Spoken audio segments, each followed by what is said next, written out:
जिस तरीके से प्रसाद के बाद ये विवाद हुआ है, इसका असर अब पूरे देश में देखने को मिल रहा है, क्योंकि अलग अलग मंदिरों में ये कह दिया है जो बाहर से प्रसाद ला रहे हैं इस तरीके का, उस पर रोक लगा दी गई है। सूखी मेवा, नारियल सिर्फ यही ला सकते हैं।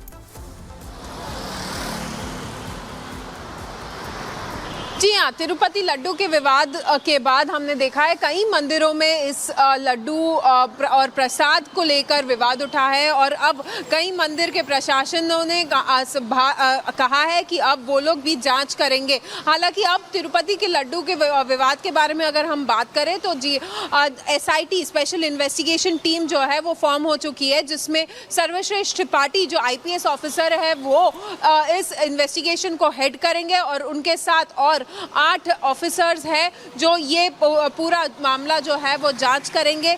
तो कुल मिला के 9 ऑफिसर्स की टीम जो है वो बनी है और इस पूरे मामले में इन्वेस्टिगेशन किया जाएगा। और इस बीच अब इन्वेस्टिगेशन के साथ साथ अब पॉलिटिकल फेस ऑफ जो हो रहा है YSRCP और TDP के बीच, एक तरफ हम देख रहे हैं कि जगन मोहन रेड्डी जो पूर्व मुख्यमंत्री है आंध्र प्रदेश के, वो आज तिरुपति आएंगे और तिरुपति से सीधा वो तिरुमला जो मंदिर है, जो घाट है, वहाँ ऊपर जाएंगे, वहाँ पे आज रहेंगे और कल सुबह दर्शन करेंगे। हालांकि एक तरफ जगन मोहन रेड्डी जो है वो कहते हैं कि चंद्रबाबू नायडू का ये सारा जो गेम प्लान है तिरुमला लड्डू और तिरुमला मंदिर को इम्प्योर करने के लिए, इसी कारण वो एक प्रायश्चित करने के लिए वो जा रहे हैं। और दूसरी तरफ हम ये देखते हैं कि बीजेपी और TDP ये कहती है कि अगर जगन मोहन रेड्डी ने डिक्लेरेशन, नॉन हिंदू फॉर्म का डिक्लेरेशन साइन नहीं किया तो उनको तिरुमला मंदिर जाने नहीं दिया जाएगा और उनको वहीं पे रोक दिया जाएगा। ये बीजेपी और TDP का कहना है। हालांकि जगन मोहन रेड्डी जो है वो 5 बजे निर्देश को आप कैसे देखते हैं? मुख्यमंत्री जी का निर्देश बहुत अच्छा आया है। हम लोग को बहुत खुशी है कि मुख्यमंत्री जी का निर्देश आया है और हम लोग बहुत खुश हैं। ये हम लोग बहुत पहले से हम लोग के होटल में ये सब पालन होता है। ये तो मुख्यमंत्री जी का निर्देश अभी आया है, लेकिन हम लोग होटल में बहुत पहले से सब पालन होता है। देखिए नामिका, कई सारे होटल ऐसे हैं कुशीनगर के जो पहले से ही वो नियमों का जो है वो पालन करते हैं। ये देखिए, ये डाइनिंग एरिया है, यहाँ पर भी आपको CCTV कैमरा जो है वो ऊपर नजर आएगा और सिर्फ एक CCTV कैमरा नहीं, दूसरा CCTV कैमरा जो है वो भी उस तरफ आपको नजर आएगा। ये डाइनिंग एरिया की तस्वीर हम आपको दिखा रहे हैं। सफाई के मामले में जो यहाँ पर ग्राहक आए हैं उनको मिलावटी खाना न मिले, इसके लिए आपको क्या निर्देश दिए गए हैं होटल मालिक की तरफ से? जैसे कि उसमें कोई खुद हम वाइपिंग और मास्क और क्या नाम है कि शावर और लगा शावर कैप लगा कर सर्विस बढ़िया से बढ़िया हम लोग देते हैं कि कोई हमारे ऊपर रिस्क ना आए, कोई खाने में मिलावट ना आए। किचन से लेकर क्या नाम है रेस्टोरेंट तक हम लोग विशेष सफाई का ध्यान। कितने कस्टमर आते हैं एक दिन में यहाँ पर होटल में? तो वही 10 से 15-20 तक आ जाते हैं। जो बड़ा ग्रुप रहता है, जैसे अन्य विदेशों के लिए लोग, तो वो लोग 50-60 की संख्या में आते हैं, तो उनको भी हम लोग 4-5 आदमी मिलकर हैंडल करते हैं पूर्ण रूप से सफाई और स्वच्छता से। हाँ देखिए नामिका, ये बड़ा महत्वपूर्ण विषय है क्योंकि कुशीनगर में विदेशी पर्यटक जो हैं वो भी पहुंचते हैं, उनको किसी तरह की शिकायतें ना हो, इसके मद्देनजर लगातार वो हर मुमकिन कोशिशें की जाती हैं कि यहाँ पर उनकी साफ सफाई, खाने की गुणवत्ता, इन तमाम क्वालिटी का जो है वो कहीं ना कहीं से खास तौर पर ध्यान रखा जाए। क्योंकि मुख्यमंत्री के आदेश के बाद ये तय है कि प्रदेश के अंदर लगातार जो फूड विभाग है उसके सर पर, उसके कंधे पर ये बड़ी जिम्मेदारी है कि वो ऐसे तमाम होटलों में, ऐसे रेस्टोरेंट में जाए और वहां पर खाने की गुणवत्ता जो है वो परखे, खाने की गुणवत्ता की क्वालिटी जो है वो परखे। एक बार अगर किचन की हम तस्वीर आपको फिर से दिखाएं, क्योंकि यहां पर आप देखिएगा जैसा कि विदेशी पर्यटक भी आते हैं, आप देखिएगा एक और ये CCTV कैमरा उस जगह पर लगा हुआ है जहां पर यहां पर रसद जो है वो रखा जाता है, जो कच्चा सामान है वो रखा जाता है, वहां पर जो है वो एक CCTV कैमरा। और इस किचन की अगर हम बात करें तो इस किचन में भी आपको यहां पर CCTV कैमरा जो है वो नजर आएगा और यहां पर साफ सफाई का जो है वो विशेष ध्यान रखा जाता है और कोशिश यही रहती है और ये जिम्मेदारी समझनी भी चाहिए कि आपके रेस्टोरेंट में, आपके होटल में, आपके ढाबे में जो भी कस्टमर पहुंच रहा है, जो भी ग्राहक आपके यहां पहुंच रहा है, उसको आप क्या परोस रहे हैं, ये जिम्मेदारी आपको समझनी होगी। और यही वजह है कि लगातार तमाम वीडियोस, तमाम शिकायतों के बीच अब उत्तर प्रदेश सरकार को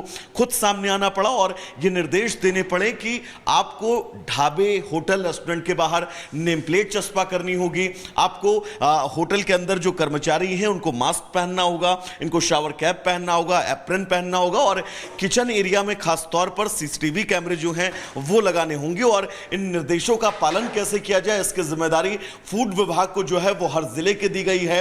वो लगातार छापेमारी भी कर रहे हैं और हर मुमकिन कोशिश यही है कि जहां पर भी मिलावट हो रही हो, अगर कोई कस्टमर पहुंचता हो तो खाने की गुणवत्ता में किसी भी तरह से कोई कमी जो है वो ना रखी जाए। अनामिका। बिल्कुल वैभव, आप दिखा रहे हैं वहां से कि किस तरीके से जो हाइजीन है उसका ख्याल रखा जा रहा है, क्योंकि जितने भी वहां पर लोग खाना बना रहे हैं सब मास्क पहने हुए हैं, शावर कैप पहने हुए हैं, एप्रन पहने हुए हैं, ताकि किसी भी तरीके की हाइजीन के साथ यहां पर कोताही न बरती जा सके। तो वैभव, हमारे सहयोगी लगातार वहां से दिखा रहे हैं कि किस तरीके से जैसे ही नया आदेश आया है उसके बाद से जितने भी दुकानदार हैं, जितने भी रेस्टोरेंट मालिक हैं, वो सब उसका पालन भी कर रहे हैं और साफ साफ सख्त निर्देश हैं कि जो भी पालन नहीं करेगा उसके खिलाफ सख्त कार्रवाई की जाएगी। तो देखिए, तमाम विपक्षी दल जो लगातार विरोध कर रहे हैं, लेकिन उसके बावजूद भी योगी सरकार लगातार एक्शन ले रही है।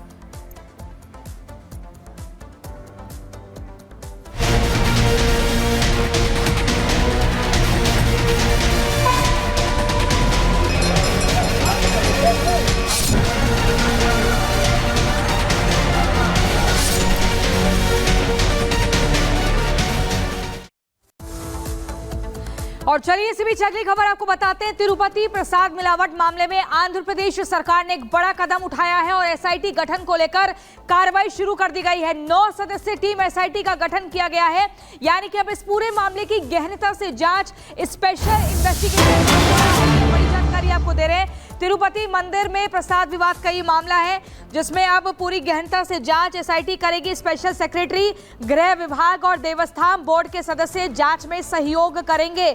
आपको बता दें, एसआईटी ने इस मामले में सभी पक्षों को जांच में शामिल होने के लिए नोटिस भी भेजना अब शुरू कर दिया है और साथ ही 9 सदस्यीय टीम बनाई गई है। इस मामले की जांच करने वाली है एसआईटी टीम। प्रसादम में मिलावट मामले की गहनता से जांच होगी कि आखिर कौन कौन से वो लोग थे जिन्होंने प्रसाद में मिलावट के लिए हामी भरी थी, सहयोग किया था। उन सब लोगों को चिन्हित किया जाएगा और फिर सख्त कार्रवाई की जाएगी। आपको बता दें, इसी के चलते ये भी जानकारी मिल रही है कि सभी पक्षों को जो इस मामले में चिन्हित किए गए हैं, जिनके नाम सामने आ रहे हैं, उनको शामिल होने के लिए, जांच में शामिल होने के लिए नोटिस भी भेजा जाएगा। तो देखिए किस तरीके से बीजेपी नेता माधवी लता जब तिरुपति मंदिर में दर्शन करने पहुंची, भजन कीर्तन करते हुए वहां जाकर उन्होंने जगन मोहन रेड्डी सरकार से सवाल किया। उन्होंने कहा कि इतना करोड़ों का चंदा आता था, लेकिन उसके बाद भी ऐसी गौशाला क्यों नहीं बनवाई जहां से प्योर घी मंगवा सकते और प्रसाद में बनवा सकते।